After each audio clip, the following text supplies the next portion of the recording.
All right, hey everybody, how's it going today? Coach Mike here with Lift. I want to get into our first topic today, but first I want to say, hope everyone had a great weekend. The 4th of July was awesome. Everything on base was great. Fireworks was stupendous, and I am looking forward to getting into weekly videos, daily videos, all that good stuff. But today's topic is movements in my programming. Stuff that I use daily and weekly in my programming, as well as training clients in my previous gyms and endeavors. So let's get right into it.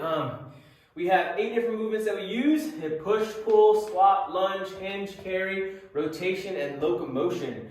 So I do these throughout my training plan for the day, like I said, or through the week. So if today is push day, I would like to go push, and I do pushing movements. Sometimes I combine those with a pull movement, push-pull, or I'll do like a squat and a hinge together the next day. So if it's like an upper body day, I'll do push-pull. If it's a leg day, I'll do squat, hinge. And then if it's like an accessory day, I'll include all of them or some of them.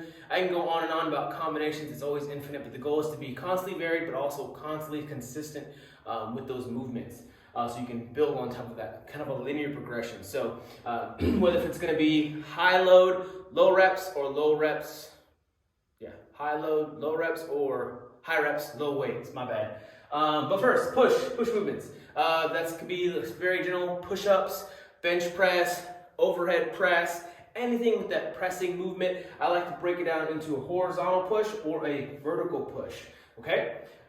Pulling movements. We can do vertical pull, which is like a pull-up or a chin-up, or we can do horizontal pull, which is like a seated cable row or a bent over row. Tons of ways you can pull. I do that. Normally I do like a 1-to-3 ratio on that. So if I'm pushing 1, I'm normally pulling 3. So if it's like a set of 10 push-ups, I'll do like a set of 20 to 30 like ring rows to kind of balance out, because we do a lot more pushing in our daily, and we like to train the back end. Anyway, we're gonna move on to our squat. Squatting, tons of squatting: body weight, kettlebell, dumbbell, barbell, overhead, front rack, back rack. Tons of ways to squat. For beginners, I highly recommend just maybe starting off with just body weight squats, and then from there building up to a kettlebell squat or a single dumbbell. We'll go into more of that stuff later videos, but next is lunging. So the world is not built in like a bilateral thing, I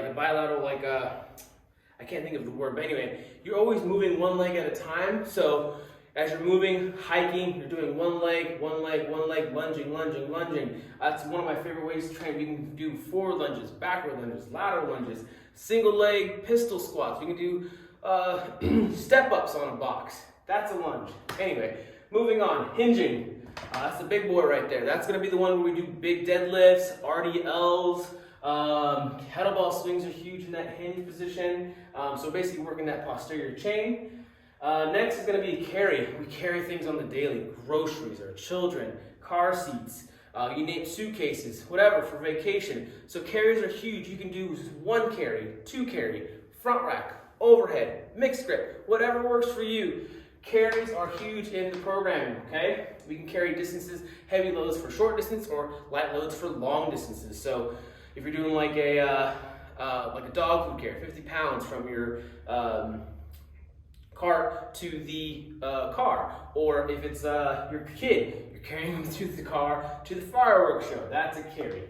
Moving on, rotation. That's very minimal, but it's definitely huge in my programming. Rotation movements, okay? Taking one thing and moving it with rotation. I like to make sure the spine is stacked over the hips as we're rotating a nice tight core. You can do landmine rotations. You can do Russian twist, but making sure that everything's stacked and strong, not overextending that spine and hurting yourself. Lastly, locomotion, also known as cardio. So cardio can be a few different things. It can be on the treadmill, it could be on the row or the bike, running, walking, CrossFit kind of style workouts where you're just kind of moving light weight with good form over a long time or distance. That can be cardio. Mixing those up in those components to get a nice good workout. Normally 10 to 20 to 30, maybe even close to an hour. If you're like really into like cardio, sometimes even longer. I'm gonna go for a 2.5 mile bike ride next week. Not looking forward to it, but I am looking forward to it because it's my cool neighbor named Ralph. But anyway, I break those down into those 8 movements, and like I said, I like to kind of combine movements on certain days. If it's a leg day, I'll do a squat, in a hinge, or I'll do a hinge and a lunge. Sometimes I'll do a carry because you're also using your legs as well. So on and so forth, but it's always infinite. But these are the main moves you want to use in your programming daily and weekly, and of course over the long term.